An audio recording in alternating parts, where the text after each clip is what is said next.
Почему, когда выступал здесь господин, представляющий свою страну Конго, его остановил председатель ассамблеи и сказал, он сослался на телеграмму, которую он получил от своих братьев, которые страдают под колониальным гнетом. Председатель его остановил, говорил, что это вопрос по существу, а здесь обсуждается только лишь вопрос протокола, то есть процедурного характера.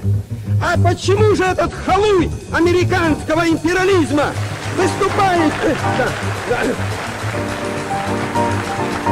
Он затрагивает вопрос, если говорить, значит, он не процедурный вопрос затрагивает. И председатель, который симпатизирует колониальному господству, он не останавливает его. Разве это справедливо? Господа, господин председатель, мы живем на земле не милостью Божией и не вашей милостью, а силою и разумом нашего великого народа Советского Союза и всех народов, которые борются за свою независимость. Не заглушить вам голос народа, голос правды, который звучит и будет звучать. Конец, могила колониальному рабству. Долой его и похоронить его, чем глубже, тем лучше. People of the Congo are entitled to build up their country in peace and freedom. It is imperative that the international community protect the newly emerging nations of Africa from outside pressures that threaten their independence and their sovereign rights. To this end, I propose a program which contains 5 major elements. Non-interference in the African country's internal affairs, help in assuring their security without wasteful and dangerous competition in armament, emergency aid to the Congo, international assistance in shaping long-term African development programs, United Nations aid for education. Such a program could go far to assure the African countries the clear chance that the freedom, domestic tranquility, and progress they deserve. We have seen successively the withdrawal of 2 national units of the United Nations forces. The violent death of the former Prime Minister Patrice Lumumba. The reported recognition of the Gizenga regime in Stanleyville by the United Arab Republic. And a threat by the USSR to provide unilateral assistance outside the United Nations. What we decide here in the next few days may, we believe, determine or not whether the United Nations will be able in the future to carry on its essential task of preserving the peace and protecting small nations. We declare that so far as we are concerned, Africa shall never be the scene of any war, cold or hot. But we also declare that Africa for the Africans means Africa for the Africans, and not Africa as a hunting ground for alien ambitions. And we pledge our full and unstinted support against any attempt by anyone to interfere with the full and free development by Africans of their own independent African future.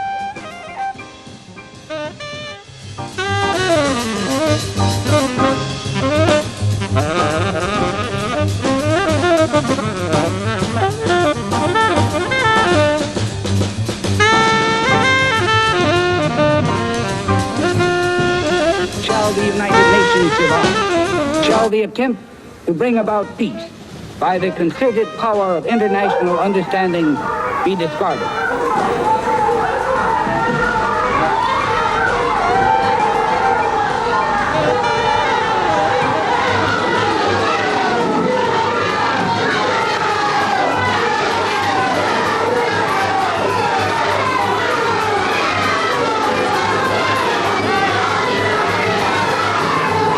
I didn't do it, says former CIA agent Larry Devlin, referring to what he describes as the erroneous belief that he was behind the assassination of Patrice Lumumba.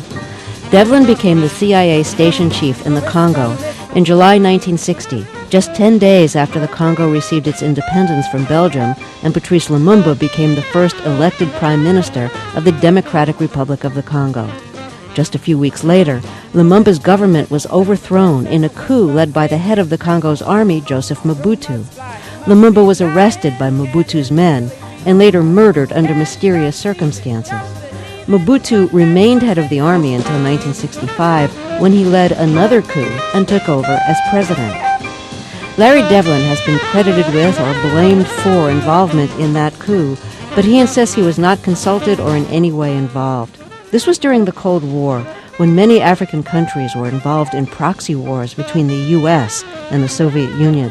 Mobutu was seen as sympathetic to the West, Lumumba as leaning toward the Soviets. Larry Devlin tells his story in the new memoir, Chief of Station, Congo. He says that although he wasn't involved with the assassination of Lumumba, he was actually assigned with that task. He received a message from CIA headquarters that a person identifying himself as Joe from Paris would arrive in 1960. Here's what happened when Joe from Paris arrived. He told me that he had received instructions to tell me that I was to assassinate Patrice Lumumba. I'd been in the business by that time over 11 years, and I'd never heard of such a thing happening, and I certainly did not want to become involved. But I listened to him. I said, on whose instructions do you give me these orders? And he said, it's the instructions come from the President Eisenhower. And I said, did you hear him? Did he give those instructions to you? And he said, no. I heard that from Dick Bissell. Dick Bissell at that time had the title of Deputy Chief of Operations. Deputy Chief Plans, at that time was his title. Bissell had assured Joe from Paris that this was the case and that he was to carry out these instructions. Joe from Paris happened to be a very competent and highly regarded chemist. And he pulled out a little package and said, you should have this, and it has the various poisons which you can use. And he explained each one to me. The one I remember easiest was in a toothpaste. And all I had to do was get the toothpaste into the Lumumba's bathroom, and when he washed his teeth the next time, it would take care of him. Whisper, listen, whisper, say we're free. Rumors flying, must be lying. Can it really be? Can't conceive it, don't believe it, but that's what they say.